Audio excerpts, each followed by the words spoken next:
got a lot of people within the so-called deep state that want to cover all this up. And Dershowitz talked about this recently. So, Dershowitz, he was actually one of the people on the list.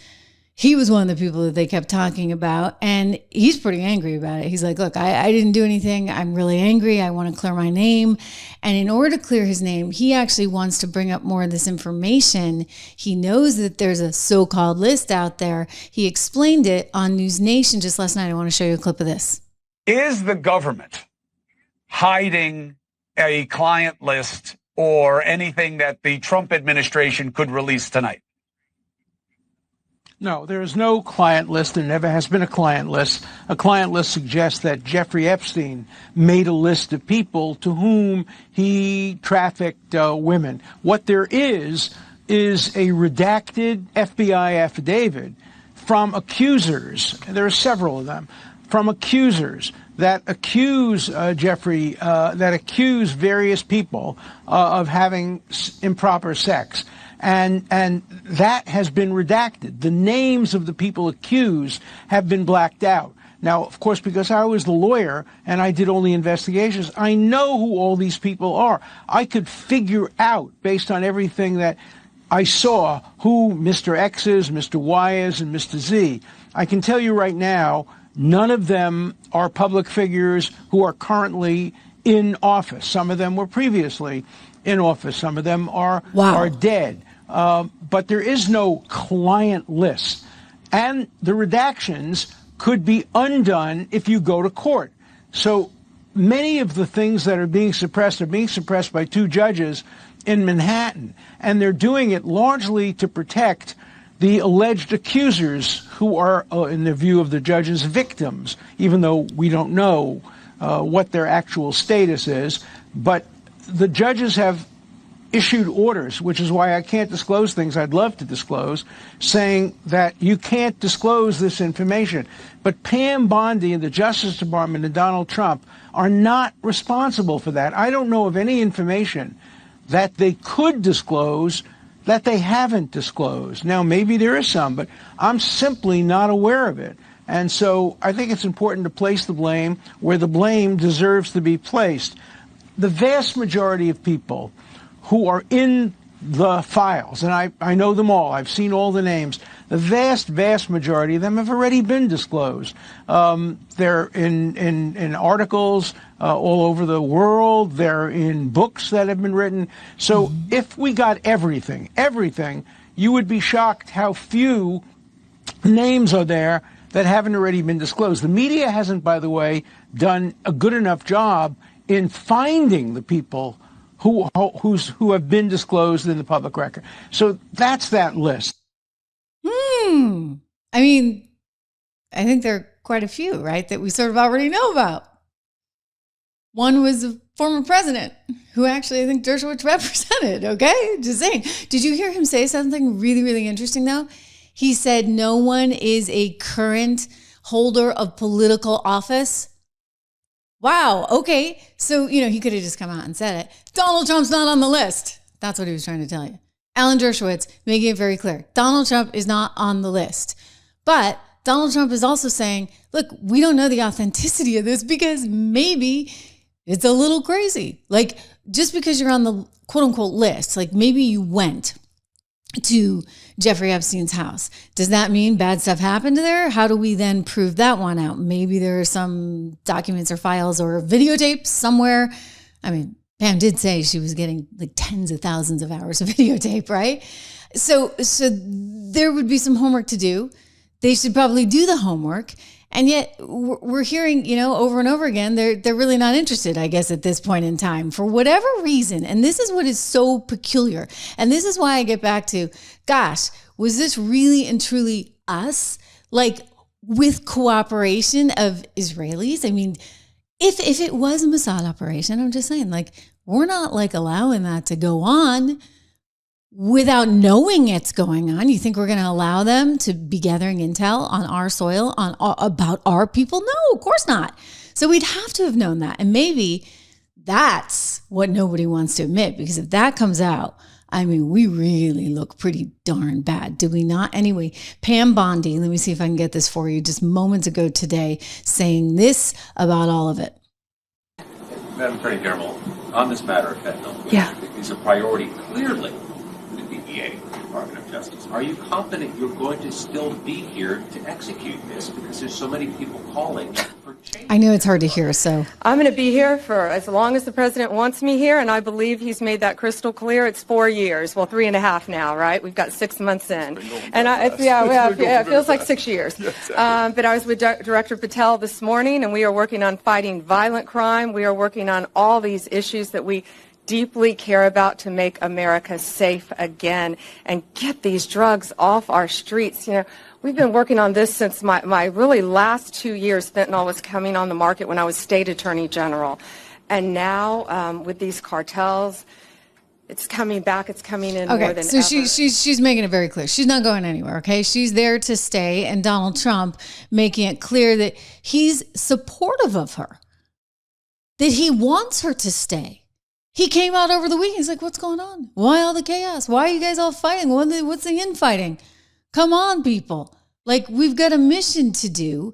And so you've seen a little bit of backing off, but I think Dan Bongino really felt burnt. I mean, I know him. I've known him a long time. He's a really, really good guy. And I think that he doesn't really know what's going on. I mean, none of us really know what's going on, right? I mean, we have a lot of suspicions and we think we know what's going on. But the truth is, I don't think Pam fully knows what's going on. Does Trump even fully know what's going on? Somebody knows, I guess. Maybe somebody knows that. And I get back to this. This is worst case scenario, okay? Just hear me out. Worst case scenario is, this was an intel gathering operation. And it effectively means that the U.S. government and whoever else was involved was willing to sacrifice people in a pretty extraordinary way. I mean, it's one thing to have snipers, and it's a whole other thing to be doing this. Okay, that is just taking it to a level where, like that's not who we are, right? Like that's not the America we want to be. So it could be an effort to try and cover up some of that. But Dan's having a hard time because Dan's a true blue kind of guy, and Dan has spent, much of his career criticizing the FBI and criticizing the administration, certainly within the Biden camp. And now he's in a position where he's part of the system. Not easy, right? This is why I would never, people were like, would you like to go work for the Fed? How about Treasury? I'm like, no, I'm way better over here, because to actually be in on it, then you can't actually call balls and strikes the way you want. And Dan wants to be able to do that. And so there he is now working for Pam, who's never met a television camera that she doesn't want to get on, right? Like that's a whole other thing. We don't need people on TV this much. Trust me. Do your job. Like, let the TV people be the TV people. We don't need people on TV as much as they are. And now Bongino is getting put in this horrible spot because he's got to go out and give everybody the bad news. And it sometimes doesn't really look like he believes it. I'm like, I can't imagine he would ever lie to us, just because knowing him as I do. But then again, if it's a well-run intel op, maybe he believes it, because you shouldn't have that many, this one does have a lot of holes, shall we say. Anyway, Bongino is now expected to stay put for a little while. He was back at work this week. Came in a little bit late, but he went back to work. And Trump is a heck of a negotiator. I mean, heck, if he can negotiate with China and with Canada and Mexico and Europe and all these countries around the world, you better believe he can negotiate with Dan, right? Here he is. Oh, I think so. I did. I spoke to him today. Dan Bongino, very good guy. I've known him a long time. I've done his show many, many times. And he sounded terrific, actually. No, I think he's in good shape. I was going to ask you, on this one-year anniversary of Butler. So that was yesterday. Dan was back in again today. So far, so good. You heard from Pam. She's not going anywhere, right? She's in it to win it. And what happens in the meantime with all of this? I mean, Donald Trump's now saying, okay, well, maybe we release part of it if we're really, really confident that it's not just a bunch of hearsay. Dershowitz, he's frustrated because he was implicated in all of this. His name came out. He wants to be able to speak up and say more, but he's restricted for legal reasons. And so, in the meantime, Bongino and Cash, they went on, and I want you to look at Bongino's body language, okay? Because this is a guy who can't lie. He just can't. And just look at him as he's given this story. Are we going to be surprised at what you learned? You know what, Maria? Cash is not kidding. We've been personally briefed extensively on every single detail, nugget, tendril of this case. One is actively in court right now, so out of respect for the case, it's probably more appropriate that I stay quiet on that. However, I'm not going to tell people what they want to hear. I'm going to tell you the truth, and whether you like it or not is up to you. If there was a big explosive there, right? Given my history as a Secret Service agent and my personal friendship as a director does with the president, give me one logical, sensible reason we would not have. If you can think of one, there isn't. There in some of these cases, the there you're looking for is not there. And I know people, I get it. I understand. It's not there. If it was there, we would have told you. Two things just breaking right now. It has just come out that Pam Bondi said she's not going to release anything more. Donald Trump, meanwhile, is encouraging her to release something. So what's going on, okay? The president of the United States said, yeah, we might release some more. Well, it turns out Attorney General Pam Bondi says there is absolutely no change in her position. This is after Donald Trump suggested that some of these files could be released. So she's sticking to her guns on this. And one would have to think, well, I mean, she can't be really overridden by the president on this because this is DOJ. They're supposed to be separate, but it's a little strange. So again, he has praised Pam Bondi for this and for her handling of all of this. He has suggested that there could be some funny business there.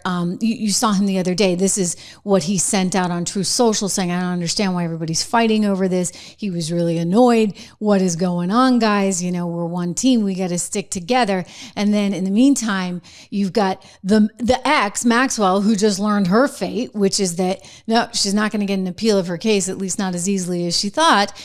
And so now she's talking about coming in and releasing names, all while Pam Bondi is making the decision to absolutely positively not release anything else at all. So it's just getting weirder and weirder and weirder. And don't forget, Bondi was totally willing, like just a couple weeks ago. Like, what changed? What happened?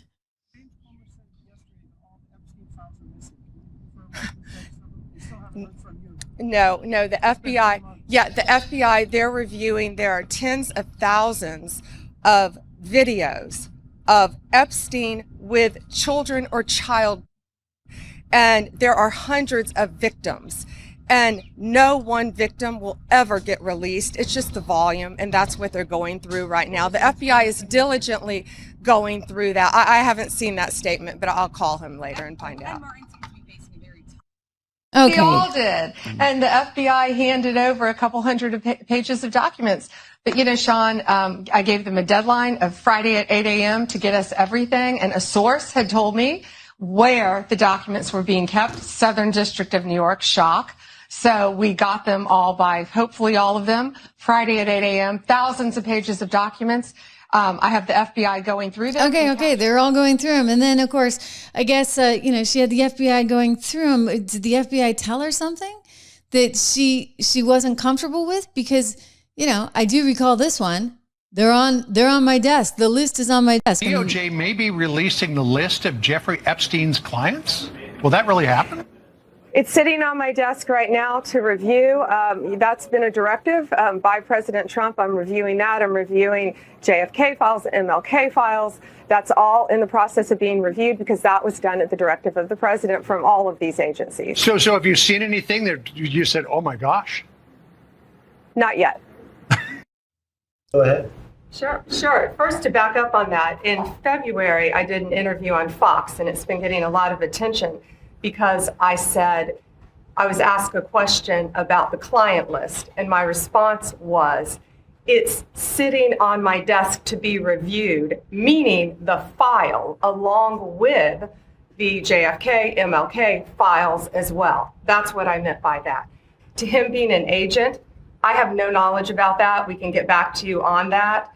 And the minute missing from the video, we released the video showing definitively the video was not conclusive, but the evidence prior to it was showing he committed suicide. And what was on that, there was a minute that was off the counter. And what we learned from Bureau of Prisons was every night, they redo that video. It's old, from like 1999. So every night the video is reset, and every night should have the same minute missing. So we're looking for that video to release that as well, showing that a minute is missing every night. Like it doesn't make sense. So like for her, she needs to do less TV, okay? Because every time you go on TV, like we get a record of it. You know, there's this little thing called the internet. And we can go back and we can look at what you said. And when it doesn't add up, everybody starts getting really, really, really perplexed. So now there's a new development at this moment coming out that I want to share with you, actually from my good friend Benny, because Benny just sat down with Mike Johnson, and I think this is actually kind of important here. We talked yesterday about how Epstein's ex is ready to release this list, and maybe she was doing this to kind of jockey for position. Who knows? I mean, it could actually be, if indeed she's one of the intel ops that we've talked about, if that line of thinking is true, like this is, make sure she stays alive, okay? Because like if she suddenly goes missing, I think then we really need to ask some questions. But Mike Johnson, Speaker Johnson, just sat down with Benny and actually had some interesting things to say in kind of a very different approach, shall we say, than what we were just hearing from Pam Bondi. Pam Bondi saying today to reporters, absolutely not. She's not going to be releasing anything else. That the memo she put out speaks for itself. There is no list, etc. It's like, let's make this go away. Well, the more you tell us to make it go away, I'm sorry, the more we're going to ask questions. Here's Mike Johnson and Benny. Let's watch.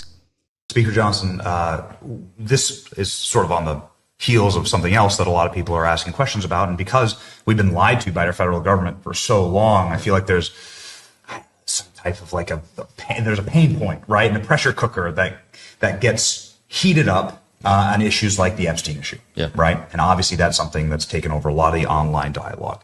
I have a question here about it that concerns either testifying or testimony for Ghislaine Maxwell, potentially before Congress, or if you would support members like Marjorie Taylor Greene or Anna Paulina Luna on the release of subpoenaing the Epstein documents from the DOJ, whether you would support either of those. Yeah, I haven't talked to Marjorie or Anna about that specific subject, but I'm for transparency. We're intellectually consistent in this.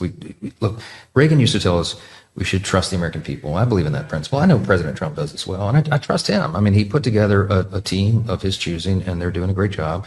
It's a very delicate subject, but we should put everything out there and let the people decide it. I mean, the White House and the White House team are privy to facts that I don't know. I mean, this isn't my lane. I haven't been involved in that.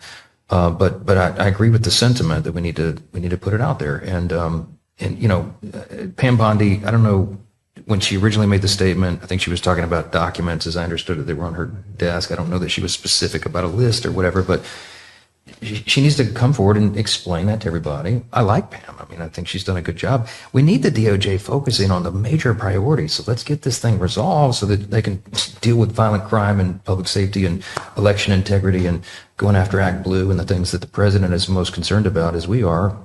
So I'm anxious to get this behind us. And he says he's ready for her to come in and testify if that's what, in fact, it takes. So let's think this through for a second, guys, all right? You got Maxwell, who's upset because she's not going to be able to appeal her case, saying, I'm ready to testify. I'm going to give you more information. You've got Donald Trump admitting that there's some sketchy stuff in there, perhaps,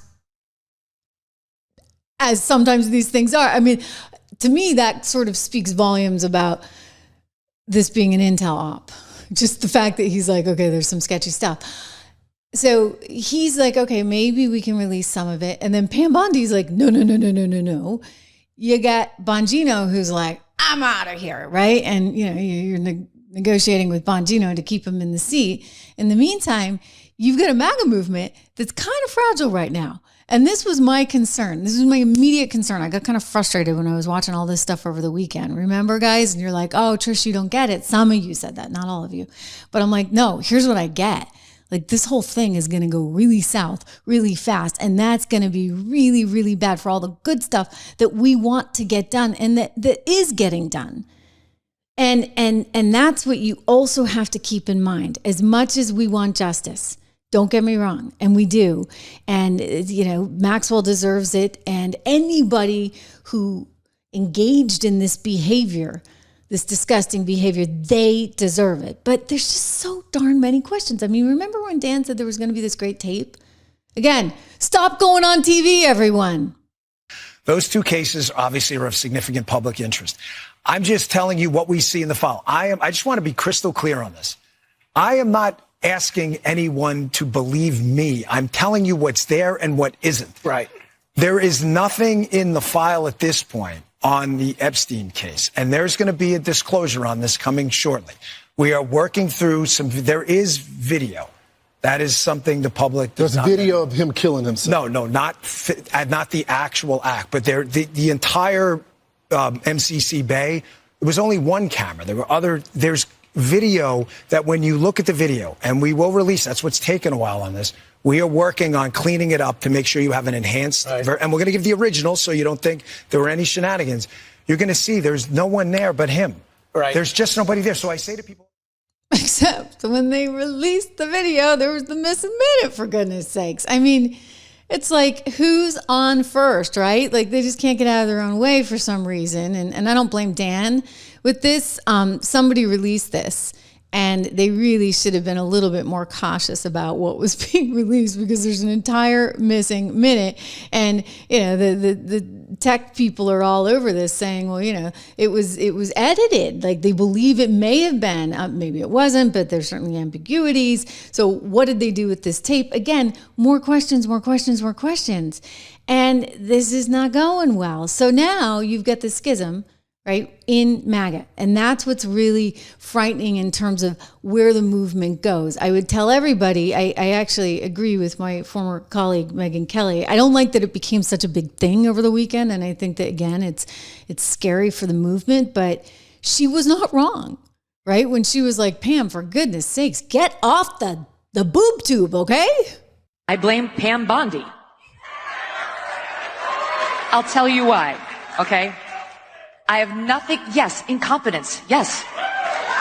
She is the reason that things are unraveling around this story right now that virtually all of the Republican Party cares deeply about. Who have you seen? Pam Bondi. She has never missed an opportunity to go on television and dangle sweet nothings that might be coming your way. Try to lead you to believe that she's got it, it's on her desk, it's coming tomorrow, you're gonna see something on Epstein. And it was a tease. So you either believe that Pam Bondi was telling the truth then, or that she's telling the truth now. But both cannot be true. She was either lying when she went on Fox News all those times, saying, I've got it, we're looking at it, wait until you see it, it's horrible. Or she's lying in her 2-page memo that they released on a Sunday night at the tail end of a holiday weekend to Axios, as if Axios is where we all go for our news. Hell no. She went to someone she knew would not kick the tires on the story, and without signing the memo, dropped it in the dead of night and said, that's it. Take the crumbs and be happy. Refused to come out and give a presser. Come out and give a press conference. Stand there for 6 hours to the point where people are dying of boredom. They've asked all their questions. That's how you put a scandal to rest. But she wouldn't even sign her name to it. And I'm telling you, I have dollars to donuts. It's going to come out that there was internal consternation. So I agree, less TV is more. However, here's where Megyn is not getting the whole story. And granted, I didn't listen to the entire interview. Maybe she went there with Charlie, but it's one thing to blame Pam. And I get it, you know, like maybe it's sexy. Megyn versus Pam, a couple blondes, you know, with a good fight. But where this winds up is on Trump's lap. And so therefore, it's compromising him and it's compromising the administration. And MSNBC is jumping all over it, and the mainstream media is jumping all over it. And that's what starts to get me concerned. Because it's one thing, and you know, look, we've talked about this. Maybe Pam's not the best at the job. Maybe Pam does spend too much time on TV. And, you know, as a woman, it requires a couple hours of hair and makeup a day as well. Like, maybe we need somebody who does not want to be on TV, who just wants to do the job as kind of a kick-ass attorney and can get everybody motivated and, you know, take 100 Stephen Millers and send them out there and get them doing their jobs and doing them well. So, you know, in terms of her leadership, I don't know. I've been on TV a couple times with her in the past. I don't know her in terms of how well she's able to motivate people, lead people. I don't know how good of an attorney she is. I would say we've had some wins thus far. I mean, look what the Supreme Court keeps saying, and that's a feather in her cap. Nonetheless, it's not entirely her fault, right? Because at some point, the buck is going to stop with Trump. And the mainstream media knows this. I mean, this is what you're hearing over and over and over again. In fact, it came up on CNN over the weekend.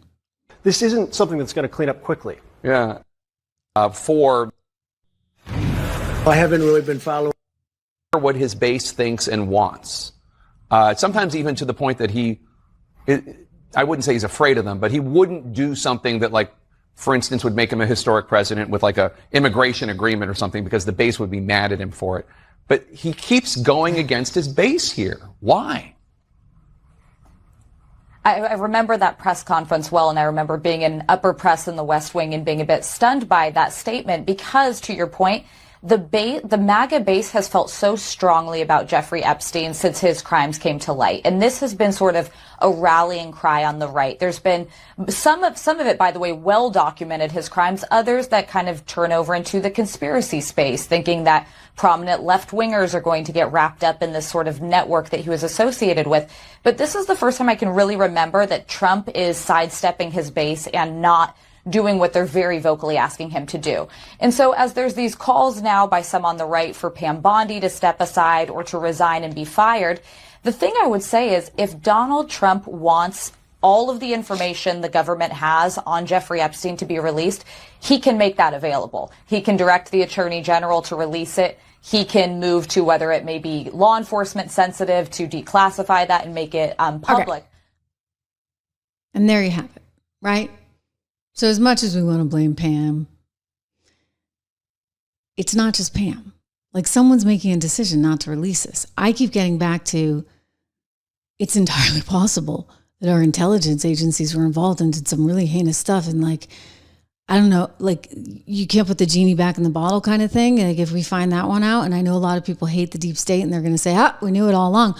But that's going to be a lot to find out. And it's entirely possible that they're trying to make sure that doesn't come out. But I've told you before, I'll tell you again, it's what Benny was saying. Listen, you keep trying to cover stuff up, you're going to find yourself in a whole much worse of a situation, because then trust is already something that you need. And we were starting to regain it, right? You're seeing this transparency with the Trump administration, and then this hits. And you're like, whoa, wait, are we right back where we started? But, you know, Scott Adams, for some of you may have seen this yesterday. I played the soundbite. I liked it because he was saying actually what I was saying over the weekend. It was my first instinct. Like, my heart just sank because I saw everybody ganging up on Pam, and I knew exactly what would happen, that it's not just Pam. It's eventually the president who they're effectively ganging up on with this. And from Tucker to Megan and Steve, you know, look, I love Steve, and I get that he wants justice, but at what point does it cost the president? Here's what Scott said. So would you agree that if the normal court system and the way we deal with crime is that we want full disclosure and we want the public to, you know, except for very special cases, we want the public to know everybody who's accused. We want to know who the accusers are, who the victims are. We want to know the names of the lawyers, the judge. We want to know it all. And that's a reasonable standard for justice. Would you agree?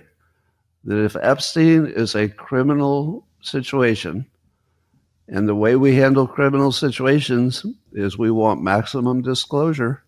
It's worked before. There's no reason this would be different. Would you agree? Theoretically, yes. That's a perfectly reasonable take. And that's what most of you have settled on. And now I'm going to flip you to my point of view. That's the wrong frame. It is a criminal situation, and everything you think about it fits that criminal situation frame. But here's the frame I put on it. It's a commander-in-chief decision. Commander-in-chief. Okay. So if the commander-in-chief is making the decision not to do this, then what does that tell you? And so him saying today, well, maybe we'll release some files, and then Pam turning around and saying, no way in HELL are we doing this. It's getting kind of weird. I will say this. That was a wake-up call, certainly for Donald Trump over the weekend. You had Tucker lobbing, in there. You had Megyn Kelly going after Pam Bondi. You had Steve Bannon going after everyone. And I think he got sort of jolted by that because he realized how serious this was. And now you're starting to see people kind of calm down and come to their senses, which I think is important. It's what I've been stressing all along. Matt Gaetz. People were talking about Matt Gaetz. Oh, he's going to take over Pam Bondi. Well, that was nothing. It was just a rumor. And in fact, we talked about those rumors over the weekend. I said that's not going to happen. And he had said no. He had to leave Charlie Kirk's thing early, but it had nothing to do with going to the White House to take over for Pam Bondi, as was being floated. Matt Gaetz came out on his new TV show. Everybody wants to be on TV. What's the deal? I say this as someone who's worked in TV forever. It's not that great. Anyway, Matt Gaetz came out on his TV show and he gave a very big endorsement for Pam, which is important to see. Watch. President Trump never stopped building a business empire, a media empire, a political empire. We believe he has exactly the team to maximize success. Let's start with Pam Bondi. The Attorney General always takes a lot of flack in any administration, but look at what she has accomplished. The Bondi team successfully litigated away the judicial coup of nationwide injunctions. They did that. They won that for us. They have created the legal infrastructure for highly effective deportations. She's got the cartels self-deporting. She has targeted the criminals and the gang networks. Attorney General Pam Bondi is a star and has our full admiration and support. To those who don't share my enthusiasm, look at how far we've come. Attorney General Jeff Sessions is the I'm just going to say something funny. Why does he always say our support? Is it like you and your network? I mean, your support, right? All right, just to clarify, just so we get what he's saying. And Hillary Clinton got away with everything. The statute of limitations is passed to hold her accountable. Thanks, Jeff. He got the unceremonious beating he deserved on the way out the door from Senator Tommy Tuberville. After Sessions, we got Bill Barr. AG Barr is the reason legitimate questions about the 2020 election went uninvestigated by the Department of Justice. I personally know of cases Bill Barr shut down that related to voter fraud that could have told us a lot more about the networks and the people who are trying to destabilize. Okay, so he goes on about all the people he doesn't like, and then back to Pam, why she's the bomb. General Donald Trump has had by a factor of 10,000. And anyone who disagrees with me is welcome to come on this show and choose their fighter. Which Trump AG would you replace Pam Bondi with? Barr? Sessions? Rosen?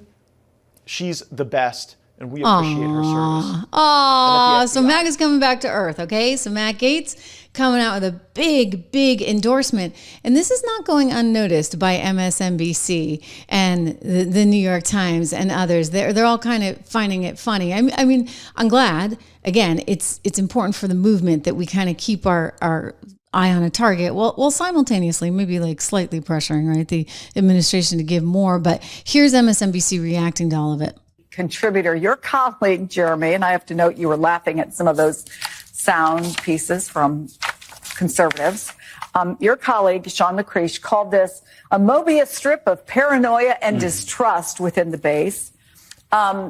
What do you make of what you're hearing? And just because folks like Charlie Kirk are now saying, hey, let this go, are true believers going to do it? So this is a moment of sincere political urgency for Trump. Back in 2021, his lead pollster, Tony Fabrizio, did a survey of the Republican electorate and found that there were a full 10% of the Republican voters who said that they believed in QAnon conspiracy theories. So the political fallout potential here is very real. That's why the White House has, and President Trump himself, have been leaning on conservative influencers like Charlie Kirk. The fact that Dinesh D'Souza, who has fanned so many outrageous lies about the stolen election, about Obama's birth certificate, he's saying back off this. That really shows you that the influencers are falling in line. That doesn't mean, How does however, that happen? well, it happens because a very angry president of the United States gets on the phone and yells at you, or people from the White House really turn up the heat, which we know is exactly what's happening in this case. But that doesn't mean that the average voter, the MAGA moms and dads, are just going to forget and move on, because for years they were told, elect Trump, elect MAGA Republicans, and we won't lie to you. We will get to the bottom of all of these cover-ups that have disenfranchised you, that have put these powerful people in positions to abuse their authority and to, do the most egregious, unimaginable things possible, like sexually abuse children. Okay. So you get the idea, right? Like, they're going to use this movement and this moment to try to destabilize the GOP, period. That's just exactly where they're going. And, is Pam helping them? Probably not. Meanwhile, here's my question. What about Acosta? Okay? I'm not talking Jim. I'm talking Alex Acosta.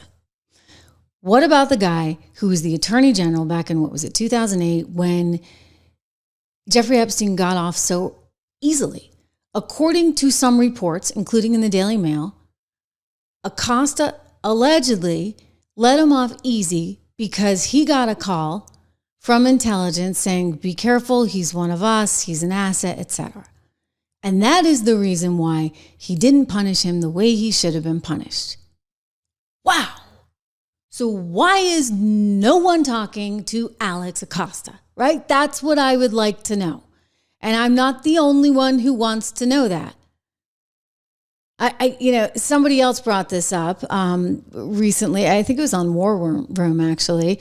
Let's go over to a gentleman who used to work over at State and who's been very involved in trying to be anti-deep state.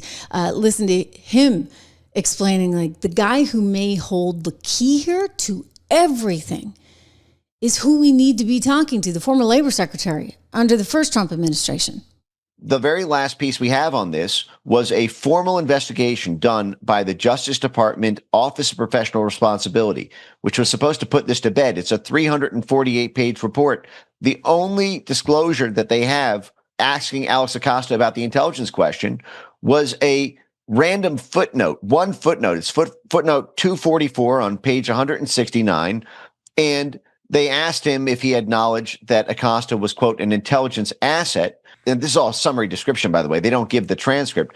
And they said, Acosta told us the answer to that question is no. But we don't know what exactly they asked about this. And Epstein wouldn't have a 201 file on it. You can belong to intelligence without being a formal asset. I did a study recently of 10 financial fixers that the CIA had used to fix financing for various deals. 8 out of the 10 folks never had a 201 file, never were formally classified as assets. But there will still be traffic in the intelligence records. And we need to know if the Justice Department even asked, because they tried to put this story to bed by saying, oh, we did this OPR report and Alex Acosta walked back what he said to the Trump transition team, or what he contradicted Vicky Ward's reporting. Well, we don't know that because we never got the transcript. We got a one-line summary description buried in the 244th footnote.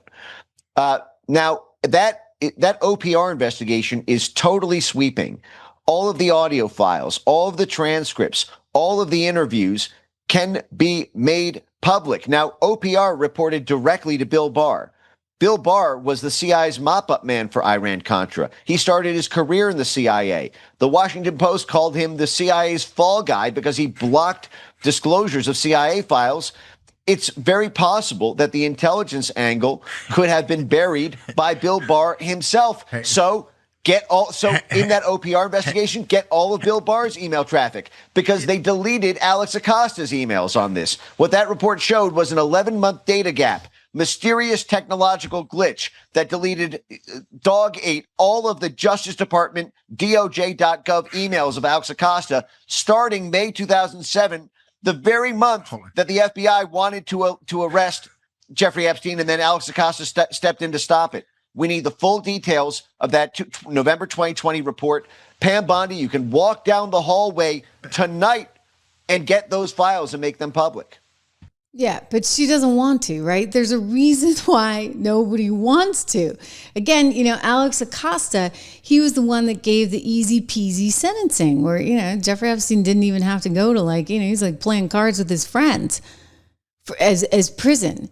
And not only that, there was a special provision in there that would not allow for him to be prosecuted again. And not only that, not allow for him to be prosecuted again, not allow anybody around him to be prosecuted again, which is exactly what Maxwell was trying to use in her appeal. Because in her estimation, in her lawyer's estimation, it's not fair that they said, okay, well, you're never going to get prosecuted again. And it was an inconsistency in the law. So you have some jurisdictions, right, where the court is one way. You have jurisdictions where it's another way. And that, to her, was not. And by the way, I should point out that this is exactly what he thought he was going to get off on. And I told you I spoke with a source, actually his doctor, who talked to him the day before he was gone. And he said he certainly didn't sound like a guy who was about to do what he did. Not at all. And had some pretty, minor concerns about constipation, not to be indelicate. But he's like, you're not worried about that if you get these bigger issues, right? And he thought he was going to get out. He thought he was going to get out because, again, they thought that the inconsistency in the law was what they could actually work on here. And so for some reason, someone let him off. Alex Acosta let him off easy back in Florida.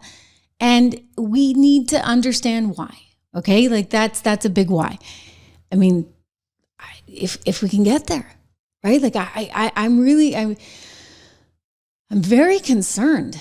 I think that they just don't want us to know. I just don't think they want us to know what was really, in fact, the genesis of all of this. And I think, you can put two and two together and kind of figure it out. My gosh.